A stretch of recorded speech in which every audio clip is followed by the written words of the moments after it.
یہ انسانوں کے بچپن کو ذکر فرمایا، اس لیے کہ بچپن میں تو پالا جاتا ہے، وہ پالنے پوسنے کا ذکر فرمایا، تو اس لیے وہاں پر رب ذکر فرمایا۔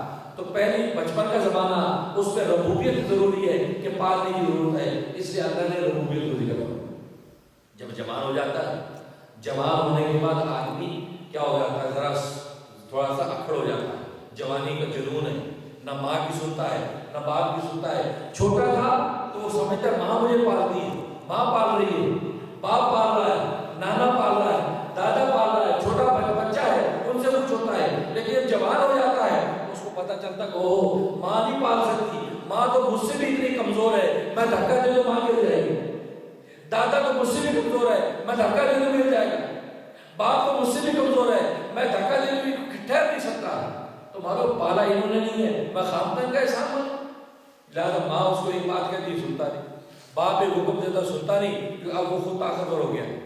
تو اب کیا جوانی کے اندر کس چیز سے ڈرتا ہے؟ اب یہ نہ ماں سے ڈرتا نہ باپ سے ڈرتا ہے، صرف حکومت وقت کی قانون سے ڈرتا ہے، بادشاہ سے ڈرتا ہے، طاقتور بادشاہ سے ڈرتا ہے۔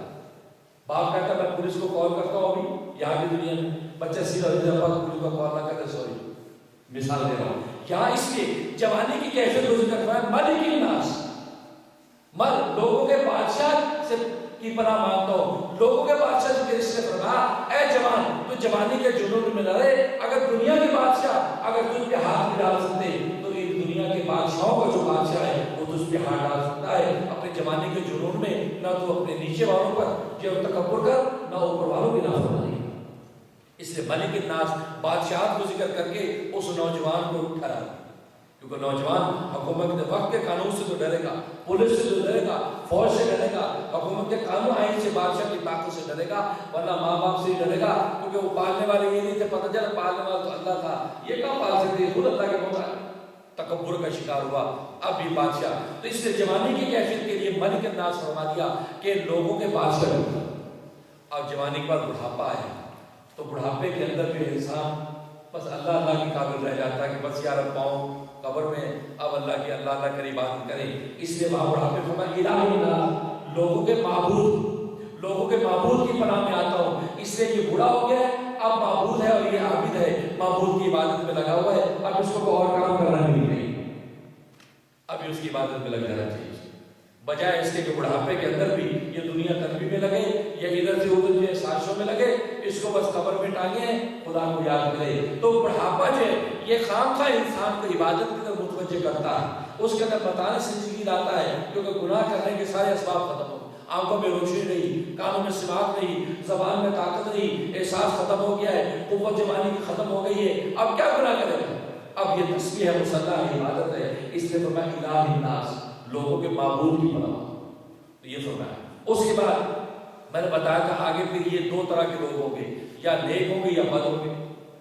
نیک ہوں گے، اگر نیک ہوں گے تو شیطان ان کو وسوسہ ڈال کے نیکی سے ہٹانے کی کوشش کرے، اس کیفیت کو ذکر کر دیا، من شر الوسواس الخناس الذی یوسوس فی صدور الناس۔ یہ جو نیک ہیں عمل صالح کرنے کی طرف جاتے ہیں، ان کے دلوں کے اندر وسوسے ڈالتا ہے، کبھی آگے بڑھتا ہے پیچھے ہٹتا ہے۔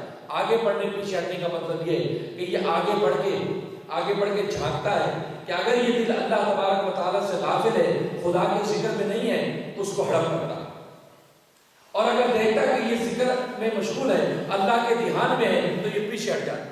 تو دونوں کیفیت ہے، وسواس آگے بڑھنا، خناس پیچھے ہٹنا، تو یہ آگے پیچھے ہٹتا رہتا ہے۔ اس لیے حدیث میں آتا ہے کہ یہ خناس ایک اژدہا ہے جو اپنا منہ انسان کے دل کے اوپر رکھ کے بیٹھا ہے، جب اس کے دل کو غافل پاتا ہے تو یہ اس کے اندر وسوسے چھوڑتا ہے، اپنا زہر اس کے اندر چھوڑتا ہے، اور جب اس کے دل کو ذاکر پاتا ہے، اللہ کی یاد میں مشغول پاتا ہے، تو یہ پیچھے ہٹ جاتا ہے۔ اس کو ذکر فرمایا کہ آگے بڑھنا پیچھے ہٹنے والے کے شر سے پناہ مانگتا ہوں، اللہ یوسوس فی صدور الناس، جو ان نیک لوگوں کے دلوں میں وسوسے ڈالتا ہے۔ ارے نماز کا کیا فائدہ، ارے روزے کا کیا فائدہ، ارے اتنے عرصے سے اللہ اللہ کرے کچھ بھی نہیں ہوا، چھوڑو یار کچھ نہیں ہوتا اس سے، بھائی یہ نہیں، یہ راستہ لو، یہ وسوسے ڈالتا ہے۔ تو فرمایا صدور الناس۔ تو چوتھا ناس وہ نیک لوگوں سے فرما دیے کہ جو لوگ نیکی کے اندر لگے تھے۔ اس کے بعد میں نے بتایا دوسرا کون ہے، فاسق، برے لوگ۔ تو من الجنۃ والناس کے اندر فرمایا کہ جنت والناس جو وسوسے ڈالنے والے جو ہیں وہ جنات میں سے بھی ہیں اور انسانوں میں سے بھی ہیں۔ وہ خناس جو ہیں وہ انسانوں میں سے بھی ہیں اور جنات میں سے بھی ہیں۔ لہٰذا یہ وہ فاسق فاجر لوگ جو ایمانیات سے دور، اللہ سے غافل، وہ لوگوں کے اندر بھی وسوسے پھیلاتے تھے، چھوڑیے کچھ نماز سے کچھ نہیں ہوتا، اجی اللہ نے پیدا کر دیا ہے، اب ہماری کیا ذمہ داری ہے، ہم خود مرضی سے تو نہیں آئے، ہم کیوں عبادت کریں؟ یہ وہ شیطان یہ ڈاؤٹس پیدا کرتے ہیں۔ اجی اللہ نے قرآن میں کہا لکھا ہے شراب حرام ہے، اجی اللہ نے فلاں چیز کہا کہ قرآن میں حرام ہے، تو یہ تو فرمایا کہ انسانوں میں سے بھی ایسے لوگ ہیں جو خناس ہیں اور جنات میں سے بھی ایسے لوگ ہیں جو خناس ہیں۔ تو جو دوسری کیفیت تھی فسق و فجور والی، آخری ناس کے تو ان کو ذکر فرما دیا، یہ فاسق فاجر ہے جو لوگوں کے اندر وسوسے ڈالتے ہیں۔ جنات میں سے شیاطین ہیں جو وسوسے ڈالتے ہیں، اور انسانوں میں سے ایسے شیطان صرف انسان ہیں جو وسوسے ڈالتے ہیں۔ اس لیے حدیث میں آتا ہے کہ ایک شخص نے دیکھا ابلیس کو، وہ ابلیس لیٹا ہوا ہے، کروڑ باندھی ہوئی ہے لیٹا، وہ جب بھی تم کو لیٹے آرام سے، تمہارے دل میں کوئی کام نہیں کرتا، بس کام کے لیے کارندے آگے پیدا ہو گئے۔ بھئی کون؟ کہتا آگے انسانوں کے اندر کارندے ہمارے پیدا ہو گئے جو ہمارا کام کر رہے ہیں، اب ہم آرام کر رہے ہیں، اب ہم آرام کر رہے ہیں۔ اور یہ حقیقت ہے کہ شیطان صفت لوگ پیدا ہو جاتے ہیں انسانوں میں سے جو دین و ایمان کو لے اٹھتے ہیں، جو وسوسے پیدا کرتے ہیں لوگوں کے قلوب کے اندر۔ اس لیے آخری ناز ان لوگوں کو ذکر فرما دیا۔ تو دیکھو 5 طرح کی کیفیات تھی، 5 حالتیں تھیں، اللہ تبارک و تعالیٰ نے اس لیے الگ الگ ناز ذکر فرمایا۔ اس میں 5 الگ الگ چونکہ کیفیتیں اور حالتوں کی تو اشارہ کرنا موجود تھا، اس لیے ناز کو الگ الگ ذکر۔ اور خلاصہ اس کا یہ نکلا کہ دیکھو شر الناس، شر کا لفظ سورہ فلق میں تھا، ناس کا لفظ سورہ ناس میں ہے، تو شر الناس انسانوں کا شر، تو اشارہ اس بات کی طرف ہو گیا کہ سب سے بڑا جو شر ہے وہ اصل میں انسانوں کا شر ہے۔ شیطان کے شر سے بھی بچنا آسان، اور جتنی چیزیں جمادات، نباتات، حیوانات، آگ بنے ہوتی کے شر سے بچنا آسان، لیکن انسان کے شر سے بچے یہ بڑا مشکل ہے۔ اس لیے کہ انسان جیسا ہے، اس کا دوست ہے، اس جیسا بولتا ہے، اس جیسا رہتا ہے، ایک دوسرے سے تعلق و انس ہے۔ اب وہ جب وسوسہ ڈالتا ہے اپنے شر کے ذریعے اس کو نقصان پہنچاتا ہے، اس کے دین ایمان کو برباد کرتا ہے، اس کی دنیا کو برباد کرتا ہے، کبر حسد کے نتیجے میں اس کو ہلاک کرتا ہے، تو انسان اسی سے دھوکہ کھاتا ہے۔ اگر شیطان ہو کر سامنے آ جائے کوئی اس سے دھوکہ نہ کھائے، لیکن یہ انسان صفت لوگ وہ شیطان کے قرینے بن کے جو شر پہنچاتے ہیں وہ شر سب سے بڑا ہے۔ اور اللہ تبارک و تعالیٰ نے اس میں اس حقیقت کو واضح کر دیا کہ اگر تم اس شر سے بچنا چاہتے ہو اس کا ایک علاج ہے، تم میری پناہ میں آئے۔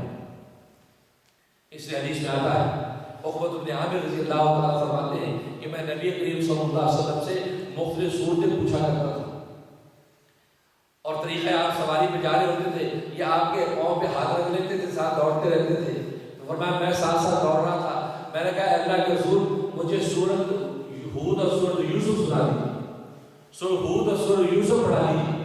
تو نبی پاک صلی اللہ علیہ وسلم نے فرمایا عقبہ، اللہ تبارک و تعالیٰ نے لوگوں کے لیے سورۃ ناس اور سورۃ فلق سے زیادہ نفع والی کوئی سورت آج تک نہیں اتاری۔ سورۃ فلق اور سورۃ ناس سے زیادہ لوگوں کے لیے نفع پہنچانے والی کوئی سورت اللہ نے آج تک نہیں اتاری، لہٰذا سورۃ فلق اور ناس پڑھا۔ اس لیے ایک روایت میں فرمایا کہ انسان اپنی جسمانی بیماریوں کے لیے بھی خود نبی پاک صلی اللہ علیہ وسلم بھی سونے سے پہلے 10 مرتبہ سورۃ فلق ناس پڑھ کے ہاتھوں میں دم کر کے پورے بدن میں پھیرتے تھے، تاکہ جسمانی بیماریاں اور روحانی جتنے شرور ہیں سب سے حفاظت ہو جائے گی، کیونکہ سوتا ہوا آدمی سوتا مرا برابر ہے، سوئے آدمی کو کوئی بھی شر ہو سکتا ہے، تو ہر طرح کے شر سے انسان نے پناہ مانگ لی، سانپ بچھو کے شر سے، کیڑے مکوڑے کے شر سے، کسی اور چیز کے شر میں پناہ مانگ لی، اور ظاہر ہے ہوائیں فضائیں ہر چیز شر ہے۔ کیسے کیسے واقعات ہیں، لوگ سوئے ہیں، صبح اٹھے پتہ چلے گیس لیک ہو گیا تھا، اس گیس کے اندر بنے۔ تو یہ صورتیں ساری چیزیں پناہ مانگ کے آپ جب سو رہے ہیں تو اللہ تبارک و تعالیٰ آپ کی حفاظت کریں گے ہر طرح کی شر سے۔ اور نبی پاک صلی اللہ علیہ وسلم اپنی یہ جسمانی حفاظت کے لیے بھی اس کو پڑھ لیا کرتے ہیں اور اس کی تاکید فرماتے ہیں۔ اس سے 10 مرتبہ رات کو پڑھ کے ہاتھوں میں دم کر کے جو اس کو بچوں کو بھی پھونک کر سونا چاہیے۔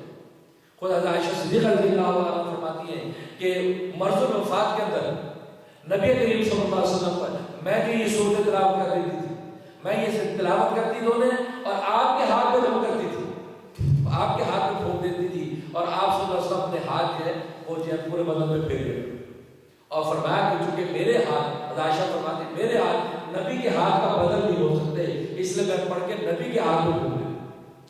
دیکھو یہ ہے ادب اور محبت کا یاد۔ تو خیر، تو اس لیے فرمایا کہ سورت فلق اور ناس سے زیادہ نفع دینے والی کوئی سورت نہیں۔ اس لیے اللہ کی پناہ میں جب انسان آ جاتا ہے، یہ ایسا ہی ہے کہ جیسے افلاطون نے حضرت موسیٰ علیہ السلام سے سوال کیا تھا۔ افلاطون بڑا ذہین انسان تھا اور علم فلکیات حیت کا بڑا ماہر تھا۔ لکھا کہ ایک مرتبہ حضرت جبرائیل علیہ السلام نے اس سے پوچھا افلاطون سے کہ جبرائیل فرشتہ کہاں ہے؟ اس نے اشکال بنائی زمین پر، یہ میتھمیٹکس کا یہ اشکال، یہ ساری چیزیں جو ہوتی ہیں یہ حیت پر اشکال بنائی۔ بنانے کے بعد کہنے لگا میں حیران ہوں، یا میں ہوں یا تو ہے، اس کے علاوہ اور مجھے کہیں نظر نہیں آ رہا۔ ایسا افلاطون جو وہ ایسے علم حیت کا ماہر تھا، بڑا ذہین تھا۔ اور آپ جانتے ہیں افلاطون تو آج محاورہ ہے کہ یار یہ بچہ تو افلاطون ہے، مطلب بڑا ذہین، حاضر تھا، بڑا شارپ، بڑا برائٹ ہے۔ تو حضرت موسیٰ علیہ السلام سے اس نے سوال کیا کہ اگر یہ آسمان و زمین کمان بن جائے اور حوادث زمانہ یہ شرور و فتن یہ اس کے اندر تیر بن جائے اور چلانے والے رب کائنات ہو، تو اس تیر سے کون بچ سکتا ہے؟ ظاہر ہے کہ چلانے والے رب کائنات، آسمان و زمین کی کمان اور وہ تیر یا حوادث کا کون بچے گا؟ تو حضرت موسیٰ علیہ السلام نے فوراً فرمایا جو تیر چلانے والے کے پہلو میں آ کے کھڑا ہو جائے گا وہ بچ جائے گا۔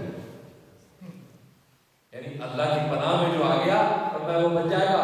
بالکل اسی طریقے سے جو اعوذ برب الناس کہہ کے جو اللہ تبارک و تعالیٰ کے پہلو میں آ کے کھڑا ہو گیا، بس اب اس کو کوئی ہم تک بات بے نہیں کر سکتا۔ جیسے چھوٹا معصوم بچہ کسی سے جھگڑا ہو جائے تو بھاگ کے آگے ابا کے پاس کھڑا ہو جاتا ہے، اب ابا آگے ہاں جی کیا بات ہے بھائی، اب ابا بچاتا ہے۔ بالکل اسی طریقے سے جب یہ مومن بندہ اپنے آپ کو شرور فطروں سے تنگ آ کے تھک کے یہ اپنے ربا کی پہلو میں آ جائے گا تو ربا اس کو بچائے گا، خبردار جو آگے ہے۔ اس لیے یہ راز بتا دیا کہ ربا کی پہلو میں آ جاؤ گے تو تمہاری حفاظت ربا کریں گے اور نفس و شیطان کے حملے سے تم بچ جاؤ۔ اللہ تبارک و تعالیٰ سے دعا ہے اللہ تبارک و تعالیٰ عمل کرنے کی توفیق عطا فرمائے۔ الحمدللہ رب العالمین، ربنا تقبل منا انک انت السمیع العلیم وتب علینا انک انت التواب الرحیم۔ اللهم انا نسألك العفو والعافية في الدنيا والآخرة، اللهم انا نسألك الحياة الطيبة والميت السميع۔ ربنا تقبل منا انك انت السميع العليم وتب علينا انك انت التواب الرحيم، وصلى الله تعالى على خير خلقه محمد وآله وصحبه اجمعين۔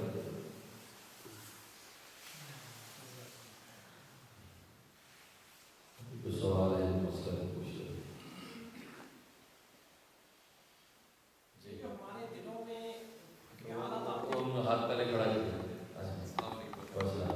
یہ سفر کے مہینے میں جو بلاؤں کا نزول ہوتا ہے اس کے لیے سب سے بیسٹ کیا پڑھنا ہے؟ یہ بتا رہے ہیں کہ سفر کے مہینے میں جو بلاؤں کا نزول ہوتا ہے اس کے لیے کیا پڑھنا چاہیے؟ تو اس کا جواب یہ ہے کہ اصل میں سفر کے مہینے میں کوئی بلاؤں کا نزول نہیں ہوتا۔ یہ زمانہ جاہلیت کے اندر یہ تصور تھا، اس لیے صحیح حدیث میں خود نبی پاک صلی اللہ علیہ وسلم نے زمانہ جاہلیت کے اس تصور کی نفی کی، اور لا سفر ولا طیرہ، یعنی سفر کے مہینے میں کسی قسم کی کوئی بلاؤں کے نزول کا تصور نہیں ہے، ولا طیرہ، اور بدشگونی میں کوئی بدشگونی کا اسلام میں کوئی تصور نہیں ہے، ولا عدوہ، اور بیماریوں کے تعدی کا کوئی تصور نہیں ہے۔ لہٰذا یہ جو زمانہ جاہلیت تصور ہے جو یہ چلا آ رہا ہے کہ یہ سفر کے مہینے میں بنایا ہو جاتی ہے، ایسا نہیں ہے۔ یہ عام مہینوں میں تو ایک مہینہ ہے، باقی ویسے انسان کو ہر وقت جو ہے وہ بلاؤں سے پناہ مانگنی چاہیے، جس کے لیے سورہ فلق اور ناس ہے وہ بہترین اس کے مضامین ہیں کہ اللہ تعالیٰ ہر طرح کی بلاؤں سے اس کو حفاظت عطا فرماتے ہیں، لیکن ویسے ایسا کوئی تصور نہیں۔